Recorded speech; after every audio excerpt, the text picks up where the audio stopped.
Hello everyone, welcome to संभव law. और आज हम लोग बात करेंगे secretary ministry of defence versus Babita Punia के केस के बारे में, जिसके अंदर सुप्रीम कोर्ट ने जेंडर इक्वालिटी को एस्टैब्लिश करा इंडियन आर्मी के अंदर। इस केस के अंदर दोस्तों एक 2 जजेस की बेंच थी, जिसके मेंबर्स जस्टिस जीवाई चंद्रचूड़ और जस्टिस अजय रस्तोगी। और इस केस के अंदर सुप्रीम कोर्ट ने परमानेंट कमीशन मैंडेट करी वुमेन ऑफिशियल्स के लिए आर्मी के अंदर, और उनको एलिजिबल करा प्रमोशन के लिए, रैंक के लिए और पेंशन के लिए। तो एक तरीके से सुप्रीम कोर्ट ने आर्मी के अंदर जेंडर इक्वालिटी को इस्टेब्लिश करा। इस केस के बैकग्राउंड के बारे में चलिए अब जानते हैं। तो इस केस के अंदर 2003 में मिसेस बबीता पुनिया, जो कि एक एडवोकेट थी, उन्होंने ग्रेट पिटीशन फाइल करी PIL के फॉर्म में, और उन्होंने ये फाइल करी दिल्ली हाई कोर्ट में। और उन्होंने ये कहा कि वुमेन ऑफिसर्स जो कि शॉर्ट सर्विस कमीशन के अंदर आर्मी के अंदर हैं, उनको परमानेंट कमीशन ग्रांट की जाना चाहिए। शॉर्ट सर्विस कमीशन मतलब ये होता है कि 14 ईयर्स तक उनको एक टाइम पीरियड दिया जाता है कि आप सर्व कर सकते हैं, जिसके बाद उनकी रिटायरमेंट हो जाती है। परमानेंट कमीशन मतलब एक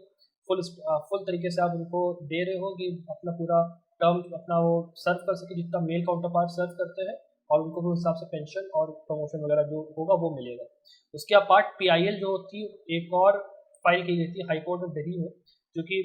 मेजर लीना गौरव ने फाइल की थी 16 अक्टूबर 2006 को, जिसमें उन्होंने टर्म्स एंड कंडीशंस को चैलेंज किया था, जो कि एक सर्कुलर जारी हुआ था 20 जुलाई 2006 को। और उसके अंदर उनकी भी वही रिक्वायरमेंट थी कि परमानेंट कमीशन ग्रांट किया जाए वुमेन ऑफिसर्स को। अब जो 2006 का स्ट्रेटेजिक अमेंडमेंट था, उसके अंदर जो वुमेन थी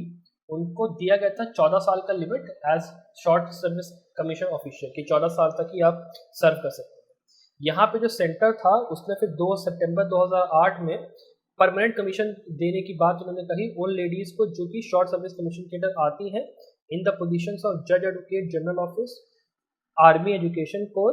और जो बाकी जितनी भी एडिशनल ब्रांचेस है एयरफोर्स की और नेवी की, उन पर भी ये सब चीज़ें अप्लाई हो जाएंगी।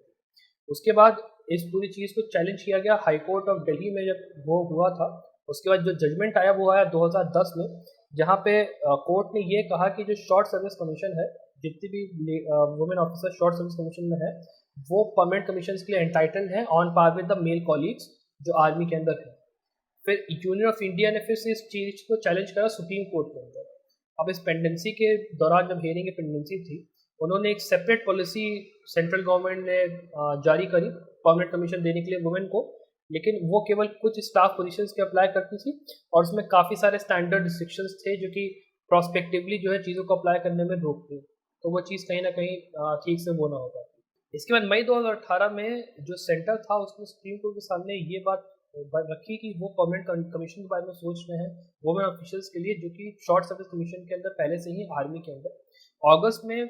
PM मोदी ने इस चीज़ को भी रिपोर्ट करा, एक सिग्निफिकेंट मूव, कि जो वुमेन ऑफिशियल हैं जिनके उनके पास ये ऑप्शन रहेगा कि वो एक ऐसे कमीशन,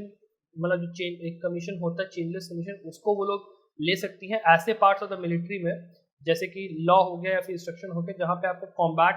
जो ऑपरेशन होते हैं उसमें ज़्यादा नहीं होगा, लेकिन लॉ इंस्ट्रक्शन में आप ले सकते हैं परमानेंट कमीशन उसमें। फरवरी 2019 से फिर जो लेजिस्लेचर था उसने फिर इस चीज़ को पास करा नोटिफिकेशन, और उन्होंने कहा कि परमानेंट कमीशन दिया जाएगा वुमेन ऑफिशियल्स को, जो कि दिया तो गया, लेकिन केवल उन ऑफिशियल्स को दिया गया जो कि जो रिक्वेस्ट आई थी फरवरी 2019 की जो रिक्वेस्ट आई थी, उसके बाद जो सर्विस मिली गई थी, केवल उनके ऊपर ये चीज़ अप्लाई करनी थी कि उनको परमानेंट कमीशन मिल सकती है। लेकिन 2019 के पहले जो सर्विंग ऑफिसर्स थी उनको इस एम्बेट के बाहर रखा गया था। उसी सेम मंथ में फिर सेंटर ने एक और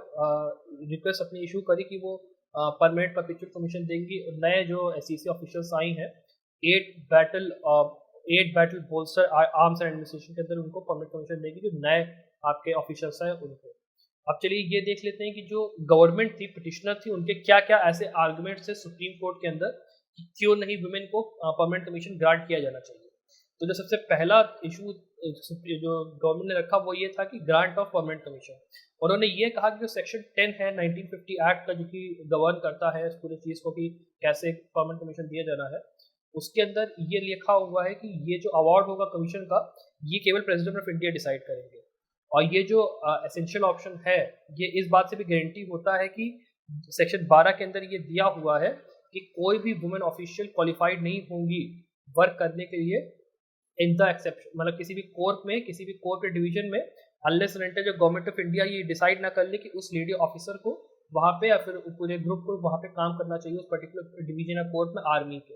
उसके बाद जो उन्होंने ये भी बोला कि जो एबिलिटी है कमीशन की, वो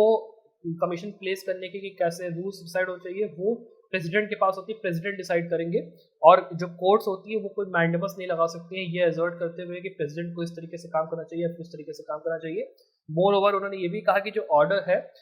जो 25 फरवरी 2019 को आया था उसको लाया गया है नेशनल इंटरेस्ट के लिए, जो कि अप्लाई कर रहा था नए ऑफिसर्स के ऊपर जो कि इस नोटिफिकेशन के बाद आए थे 25 फरवरी वाले। उन्होंने फिर ये भी कहा कि एससीसी जो नए शॉर्ट सर्विस कमीशन में वुमेन आई है उनको ट्रेनिंग भी दी जाएगी स्पेशलाइज फील्ड के अंदर जो कि लैंग्वेज इंटरप्रिटेशन में, इमेजिनरी इंटरप्रिटेशन में काम आएगी। जो रीज़न दिया गया कि आप वुमेन को नहीं प्रोवाइड कर रहे जो कि 14 साल की हैं, पहले से ही जो 14 साल कंप्लीट कर चुकी हैं, और उनको फिर आप अगर दोबारा ट्रेनिंग दोगे वो इसलिए नहीं दिया जा रहा है क्योंकि वो एक वेस्ट ऑफ रिसोर्स होगा, क्योंकि वो 14 साल पहले ही अपना सर्विस कंप्लीट कर चुकी, तो उनको दोबारा से ट्रेनिंग देने का कोई ना कोई मतलब तुक नहीं बनता। गवर्नमेंट का ये कहना था।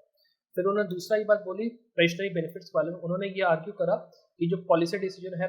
15 फरवरी का, उसके अंदर जो वुमेन है अगर उन्होंने 14 साल कंप्लीट कर लिया है लेकिन अगर उन्होंने 20 साल अटेन नहीं करे हैं तो उनको पेंशन मिलेगी बिना किसी स्क्रूटनी के। कि आपने 14 साल कंप्लीट कर लिया लेकिन 20 साल आपने कंप्लीट नहीं किया तो बिना किसी स्क्रूटनी के पेंशन मिलेगा। लेकिन जिन्होंने 20 साल तक काम कर लिया है उनको तुरंत उनकी सर्विस से जो है रिलीव कर दिया जाएगा पेंशन के साथ, उनकी स्क्रूटनी होने का कोई वो नहीं रहेगा 20 साल कंप्लीट करने वाले को। उसके बाद उन्होंने बोला पॉलिसी कंसिडरेशन। उन्होंने कहा कि जो क्वेश्चन होता है रिक्रूटमेंट का और ग्रांट ऑफ परमानेंट कमीशंस का, ये जो है एक तरीके से एग्जीक्यूटिव को डोमेन है कि एग्जीक्यूटिव गवर्नमेंट डिसाइड करेगी कि क्या होना है क्या नहीं होना है। क्योंकि ये जो प्रोविजंस होते हैं ये फंडामेंटल राइट्स के रिलेटेड, आर्मी के फंडामेंटल राइट्स के, ये आर्टिकल 33 के अंदर प्रोटेक्टेड होते हैं कॉन्स्टिट्यूशन के, जिसमें ये लिखा हुआ है कि ये गवर्नमेंट के ऊपर होता है कि वो डिसाइड करे कि कौन कौन से फंडामेंटल राइट्स अप्लाई होंगे कौन से नहीं होंगे, वो गवर्नमेंट का वो है। और इसके अंदर जो जुडिशियल रिव्यू का स्कोप होता है और उसका जो टेन्योर होता है वो यूनियन ऑफ इंडिया वर्सेस पीके चौधरी के केस के थ्रू गवर्न होता है और डिसाइड होता है। उसके बाद उन्होंने ये भी बोला कि ऑक्यूपेशनल हैजार्ड्स भी बहुत सारे हैं, क्योंकि जो वुमेन एम्प्लॉय की गई है ड्यूटी में वो एक बहुत ही हजार्डस नेचर का काम होता है, जो कि उनके मेल काउंटर पार्ट जब उसी चीज़ में आर्म्स एंड सर्विसेज का जो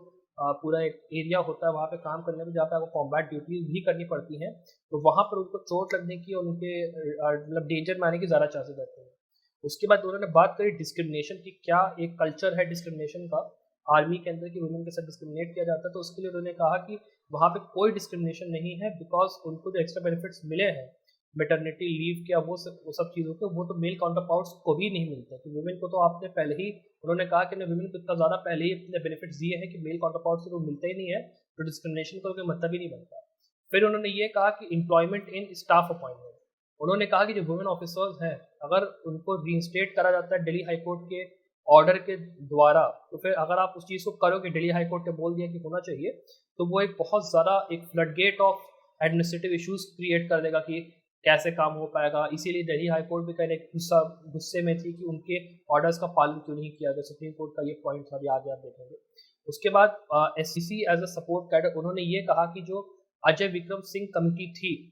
वो फॉर्म की गई थी यूनियन गवर्नमेंट के द्वारा इस चीज़ की इंक्वायरी करने के लिए कि क्या आर्म फोर्सेस के अंदर हम लोग को एक एक्स्ट्रा एनहांस सपोर्ट कैडर की ज़रूरत है, और मतलब उसके ऊपर लीन जो परमानेंट कैडर उसके ऊपर क्या हमें ज़रूरत है एक और कैडर की। तो उन्होंने कहा कि 1:1 के रेशियो में इस चीज़ को आप कहीं ना कहीं अप्लाई कर सकते हैं इस चीज़ को। हेंस उन्होंने ये कहा कि जो कैडर अगर आप परमानेंट कमीशन देते हो शॉर्ट सर्विस कमीशन वाले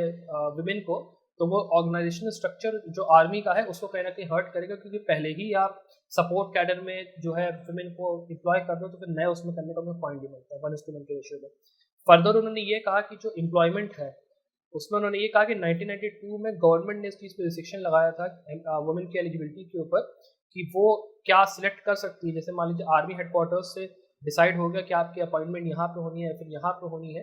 तो ये चीज़ वुमेन ऑफिसर्स को जो है सिलेक्ट करने का कहीं ना कहीं रिस्ट्रिक्शन था। और ये जो ऑर्डर्स होंगे वो कहीं ना कहीं सब्जेक्ट हो जाएंगे टू चैलेंज,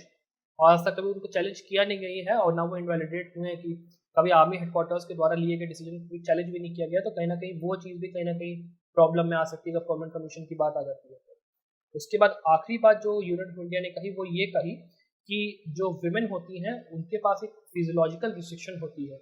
और उनकी जो एम्प्लॉयमेंट होती है वो एम्फोसाइज होती है और डिफिकल्टी के साथ कि मान लीजिए अगर वॉर होती है तो उनको इम्प्रिजन किया जा सकता है, उनको एज अ वॉर प्रिजनर रखा जा सकता है। फिर बात आती है पेरेंटहुड की, तो उन्होंने ये कहा कि जब 9 मंथ्स का एक लॉन्ग टाइम पहले आप वीमेन को देंगे, फिर जो बच्चे होते हैं वो कहने कि मदर पे ज़्यादा डिपेंडेंट होते हैं, उस चीज़ की उन्होंने बात करी। जो चाइल्ड केयर होता है वो एक बहुत बड़ा एस्पेक्ट है जो कि लेके चलने की बात है। तो उन्होंने यही कहा कि ये जो थ्रेट्स होते हैं वुमेन को एज ऑफिशियल कि उनको वॉर टाइम विक्टिम बनाया जा सकता है, बहुत सारी चीज़ें जो होती हैं वो कहीं ना कहीं रीज़न है कि 14 साल तक ही उनको एक शॉर्ट सर्विस कमीशन दिया जा रहा है और परमानेंट कमीशन क्यों नहीं उनको दिया जा रहा है, ये कहीं ना कहीं उसका रीज़न है। फिर आते हैं उन रीजंस के बारे में जो कि रिस्पॉन्डेंट्स ने दिए हैं कि उनके क्या पॉइंट्स थे। जो वुमेन ऑफिसर्स थे रिस्पॉन्डेंट साइड से, उनका ये आर्गुमेंट था कि जब दिल्ली हाई कोर्ट के जजमेंट के ऊपर कोई स्टे लगा नहीं था तो आर्मी ने उनके जजमेंट को इम्प्लीमेंट क्यों नहीं किया और उन्होंने परमानेंट कमीशन क्यों नहीं ग्रांट किया वुमेन ऑफिसर्स को उस पूरे टाइम पीरियड के दौरान। उनका पहला ये था। दूसरा, उन्होंने ये कहा कि जो बैटल सिनेरियो है उसके अंदर आर्मी ये देखता है कि जब 14 साल कंप्लीट हो जाते हैं शॉर्ट सर्विस कमीशन में तो उनकी इफेक्टिवनेस खत्म है, इफेक्टिव वर्कफोर्स नहीं है वुमेन, वो ये कहते हैं। और जो नेचर होता है उनके ड्यूटीज़ का वो मेल ऑफिसर्स से सिमिलर होता है। लेकिन अगर जब सर्विस वो लोग दे रहे हैं तो मेल ऑफिसर्स को जब कंधे से कंधा मिला के 25 साल तक आप काम कर सकते हैं, तो उस टाइम जब कोई दिक्कत नहीं है तो फिर ये यूनिट इंडिया कैसे कह सकता है कि जब आप बात कर रहे हो बैटल के सिनेरियोज के लिए तो फिर वुमेन ऑफिसर्स की सब्सटेंस लैक करती है, उनके अंदर कोई कमी है। उसके बाद यूनिट पोजीशन की बात उन्होंने करी। उन्होंने कहा कि जो यूनियन ऑफ इंडिया से एलिज करा है कि यहाँ पे जो वुमेन ऑफिसर्स हैं उनकी वजह से जो यूनिट की कोहिजन है, जो एकजुटता है, उसके ऊपर एक नेगेटिव इम्पैक्ट आएगा। ये सरासर गलत है और जो ऑर्गेनाइजेशन है आर्मी का उसको एक्सेप्ट करने की जरूरत है वुमेन को एज अ इक्वल कॉलीग, क्योंकि टाइम अब आ चुका है उस चीज़ को करने का। फिर उन्होंने बात की नेशनल सिक्योरिटी के बारे में। उन्होंने कहा कि जो अपील्स इतनी सारी पड़ी हुई हैं कोर्ट के पास, सब जगह 10 साल से केस चल रहा है, उतने टाइम में भी जो वुमेन ऑफिसर्स की सारी एज की और सर्विसेज प्रोफाइल्स की वो वहाँ पे काम कर रही थी। उनको पोस्ट किया गया था सेंसिटिव प्लेसेस पे, ऐसे फील्ड एरियाज में और ऐसे फोर्स हेडक्वार्टर्स में और ऐसे यूनिट्स में जहाँ पे अगर उनको कमीशन मतलब बिना किसी कमीशन के उनको जो है कॉम्बैट आर्म्स दिए गए थे, तो फिर ये कैसे कहा जा सकता है कि नेशनल सिक्योरिटी को कहने के उस बात पर खतरा है। फिर उन्होंने ये भी कहा गया कि वुमेन ऑफिसर्स को एक उसमें क्यों छोड़ा जाए, लिम्बो में क्यों छोड़ा जाए, लर्च में क्यों छोड़ा जा रहा है कि उनको जो है पेंशन और प्रमोशनल बेनिफिट भी नहीं दिया जा रहा है, उनके मेल काउंटर पार्ट के जो बराबरी का जो होता है दर्जा वो नहीं दिया जा रहा है, डिस्पाइट कि उन्होंने अपने ज़िंदगी के बहुत इंपॉर्टेंट प्राइम ईयर्स अपनी सर्विस ऑफ द नेशन में उन्होंने डेडिकेट करे, आर्मी में काम करने में उन्होंने दिया है, तो उनको क्यों नहीं पेंशन के और प्रमोशन के बेनिफिट दिए जा रहे हैं। फर्दर उन्होंने ये भी कहा कि जो प्रोबेबिलिटी है वुमेन ऑफिसर्स की हॉस्टाइल इन्वायरमेंट में आने की कि वो एनिमी के उसमें आ जाए, कब्जे में आ जाए, डिस्क्रिमिनेशन हो बेसिस पे, उन्होंने ये कहा कि ये सब चीज़ें तो बहुत कॉमन है क्योंकि 30% ऑफ वुमेन ऑफिसर्स जो अभी आर्मी के अंदर अभी एम्प्लॉयड है वो कहीं ना कहीं ऐसे फील्ड में पोस्टेड जो कि कॉम्बैट जोन के पास में है, तो पहले से ही वो इतने खतरे में है। तो ये कहना कि हॉस्टाइल एनवायरनमेंट में वो आ जाएंगी परमानेंट पोजीशन देने के बाद कहीं ना कहीं थोड़ा सा सही नहीं लगता है। फर्दर उन्होंने ये कहा कि जो deficiency of officers support services में Indian army train women officers को इसलिए छोड़ दे रहा है क्योंकि वो जेंडर डिस्क्रिमिनेशन कर रहे हैं और परमानेंट कमीशन नहीं दी जाए वुमेन ऑफिसर्स को, क्योंकि आर्मी के अंदर एक पूरा का पूरा सिस्टम बना हुआ है डिस्क्रिमिनेट करने का। जो वैकेंसीज है इंडियन आर्मी के अंदर वो आसानी से हैंडल की जा सकती है वुमेन ऑफिसर्स के द्वारा, और इसमें मेल ऑफिसर्स को आपको ज़्यादा मतलब एक देने की जरूरत नहीं है एज। जजमेंट के अंदर जस्टिस चंद्रचूड़ ने अपना एनालिसिस बिगिन किया ये बात नोट करते हुए कि जो आर्टिकल 33 है वो अलाउ करता है रिस्ट्रिक्शंस के लिए फंडामेंटल राइट्स के ऊपर आर्म फोर्सेस की, लेकिन उन्होंने ये बात क्लियर करी कि जो रिस्ट्रिक्शंस है वो वहीं तक उसी एक्सटेंट तक अप्लाई करेगा जहाँ पे ये नेसेसरी है कि इंश्योर किया जाए proper discharge of duties and maintenance of discipline. केवल इन्हीं चीज़ पे आर्टिकल 33 के अंदर रिस्ट्रिक्शंस अलाउड है फंडामेंटल राइट्स पे। फर्दर उन्होंने ये कहा कि जो 1981 के अंदर एक बात ये कही गई थी कि एक एवोल्यूशनरी प्रोसेस की तरफ जा रही है पूरी चीज़ वुमेन को इंडक्ट करने की आर्म फोर्सेस के अंदर, वो 2019 की पॉलिसी में भी दिखाई दे रही है कि परमानेंट कमीशन बहुत सारी फील्ड्स में ओपन किया जा रहा है वुमेन के लिए। तो यहाँ पर ये एक इंटरनल कॉन्ट्रडिक्शन दिखाई पड़ रहा है यूनियन ऑफ इंडिया के सबमिशन में, क्योंकि एक तरफ आप ये कह रहे हैं कि वुमेन को परमानेंट कमीशन नहीं देना चाहिए, लेकिन फिर आप 1981 से लेके एक पूरा एवोल्यूशनरी प्रोसेस एक पूरा चालू करके जा रहे हैं। फर्दर अपने जजमेंट में जस्टिस चंद्रचूड़ ने यह भी बोला कि जो डिसीजन है यूनियन गवर्नमेंट का परमानेंट कमीशन को एक्सटेंड करने का अदर कोर के लिए जो कि सपोर्ट आर्म्स में और सर्विसेज में रिकग्नाइज की जाती है, जहाँ पर फिजियोलॉजिकल फीचर ऑफ वुमेन की बात कही जाती है, उसका कोई सिग्निफिकेंस नहीं होगा उसकी इक्वल एंटाइटलमेंट्स की जो कि उसको कॉन्स्टिट्यूशन के अंडर मिले हुए हैं। फर्दर उन्होंने ये भी बात नोट करी कि जो सबमिशंस दिए गए हैं यूनियन ऑफ इंडिया के द्वारा कि जो सेक्स स्टीरियोटाइप्स होते हैं जिसके ऊपर आप ये प्रिज्यूम कर रहे हो कि वुमेन के अगेंस्ट डिस्क्रिमिनेट किया जाए जो कि सोशली एस्क्राइब रोल जो वुमेन का दिया हुआ है उसके बेसिस पे है, वो कहीं ना कहीं गलत है। ये जो एक स्टेटमेंट दिया जाता है कि एक ग्रेटर चैलेंज होगा वुमेन ऑफिसर्स के लिए अपने जो हैजार्ड्स ऑफ सर्विसेज है उसको मीट करने के लिए, ओइंग टू द पॉइंट कि वो प्रोलॉन्ग एब्सेंस जो होगी उनकी प्रेगनेंसी के लिए या फिर मदरहुड के अंदर या फिर जो उनके डोमेस्टिक ऑब्लिगेशंस होंगे या फिर चिल्ड्रन और फैमिली को जो टाइम देती हैं, ये दिखाता है कि एक स्ट्रॉन्ग स्टीरियोटाइप है इस पूरे चीज़ के अंदर जो कि एज्यूम करता है कि जो डोमेस्टिक ऑब्लिगेशन है, घर की जिम्मेदारियां हैं, वो पूरी तरीके से वुमेन के ऊपर रेस्ट करती हैं और जो मेन होते हैं उनका कोई रोल नहीं होता है घर की जिम्मेदारियों को संभालने में। उन्होंने ये कहा कि जो रिलायंस होगा on the inherent physiological differences between main and women, वो एक ऐसे स्टीरियोटाइप के ऊपर डीपली इंट्रेस्ट स्टीरियोटाइप के ऊपर बेस्ड है जो कि फ्लॉड है कि जो वुमेन है वो एक वीकर सेक्स है, कमज़ोर है और उसको ऐसे कोई भी टास्क नहीं लेना चाहिए जो कि बहुत ज़्यादा आर्डुअस है, बहुत ज़्यादा मुश्किल है। उन्होंने ये भी कहा कि जो आर्गुमेंट्स दिए जा रहे हैं फिजिकल स्ट्रेंथ को लेके और वीकनेसेस को दिए जा रहे हैं कि मेन और वुमेन के अंदर वो नहीं, सिमिलैरिटी नहीं है, वो ये अजम्पशन मान के चलते हैं कि जो सोशल कॉन्टेक्स्ट है मैरिज का और जो फैमिली का, ये उसके पूरे कॉन्टेक्स्ट में आता है। सोसाइटी के अंदर ये जो मैरिज और फैमिली के उसमें होता है उसमें माना जाता है और ये कॉन्स्टिट्यूशनली वैलिड आर्गुमेंट नहीं होगा वुमेन ऑफिसर्स को डिनाई करने के लिए उनकी अपॉर्चुनिटी से उनको परमानेंट कमीशन ना दिया जाए, क्योंकि ये सब चीज़ें भले सोसाइटल कॉन्स्ट्रक्ट्स में कहीं ना कहीं रिफ्लेक्ट करके आप अप्लाई कर सकते हो, लेकिन यहाँ पे आप वुमेन ऑफिसर्स के जब आपको एनरोल करना है उनको परमानेंट कमीशन में, तो उसमें ये चीज़ कहीं ना कहीं वैलिड नहीं है। उन्होंने ये भी कहा कि जो वुमेन ऑफिसर्स हैं अगर आप उनको परमानेंट कमीशन नहीं ग्रांट करते हैं तो वो एक ग्राउंड होगा बेसिकली पिक्यूलियर डायनामिक्स को वो अपसेट करेगा, क्योंकि जो यूनिट है उसके ऊपर एक अनड्यू बर्डन बनेगी वुमेन ऑफिसर्स जो कि क्लेम किया जा रहा है वुमेन को एक्सक्लूड करने के लिए एज अ ग्राउंड। ये एक चीज़ कहीं ना कहीं ठीक नहीं है। फर्दर उन्होंने ये भी कहा कि जो आर्मी होती है उसके अंदर मिनिमल फैसिलिटीज़ होती हैं, क्योंकि जब आप एक्सट्रीम कंडीशंस में लड़ाई करने जा रहे हैं तो ऑब्वियस सी बात है कि वहाँ पे आपको उतने अच्छे कंडीशंस और हाइजीन नहीं मिलेगा। और ये बोलना कि ये ग्राउंड से वुमेन ऑफिसर्स को नहीं डिप्लॉय करने के लेके ये चीज़ बिल्कुल भी गलत है, क्योंकि वुमेन ऑफिसर्स पहले से ही जो 30% ऑफिसर्स जो पहले से फील्ड के अंदर वर्क कर रहे हैं वो 30% है, और जो कि फैक्ट वो मतलब वहाँ पे डिप्लॉयड है कन्फ्लिक्ट एरियाज में, ये बात साबित करता है कि वुमेन जो है परफेक्टली रेडी है उस पर्टिकुलर टास्क को लेने के लिए। फर्दर उन्होंने ये भी कहा कि जो कोर्ट है वो ये बात रिजेक्ट करती है कि एक ब्लैंकेट प्रोहिबिशन लगा दिया जाए वुमेन को परमानेंट कमीशन ग्रांट करने से कमांड अपॉइंटमेंट्स में, क्योंकि उसमें केवल स्टाफ अपॉइंटमेंट्स की जहाँ तक बात थी वहीं पे केवल